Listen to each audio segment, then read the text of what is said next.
السلام عليكم. أهلا وسهلا بكم في فيديو جديد على قناتكم ياسين سبورتس. فيديو اليوم سيكون بعنوان: الوداد البيضاوي يعلن تقديم زياش يوم الأحد المقبل بملعب دنور قبل انطلاق مباراته أمام اتحاد طنجة.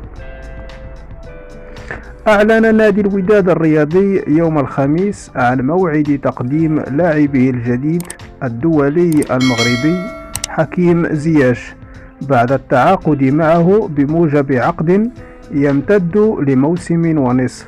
وأوضح النادي الأحمر أنه سيتم تقديم زياش يوم الأحد المقبل على أرضية المركب الرياضي محمد الخامس بالدار البيضاء، وذلك قبل انطلاق مباراته أمام اتحاد طنجة.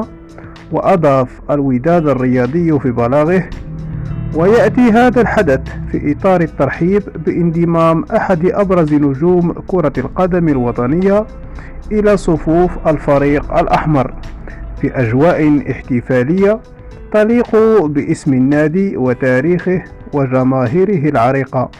وستجرى المباراة بين الفريقين في تمام الساعة 8 مساء ضمن الجولة 7 من البطولة الاحترافية. نهاية الفيديو. شكرا لكم على المشاهدة والدعم. لا تنسوا الاشتراك في القناة وتفعيل زر الجرس ليصلكم دائما الجديد. إلى اللقاء.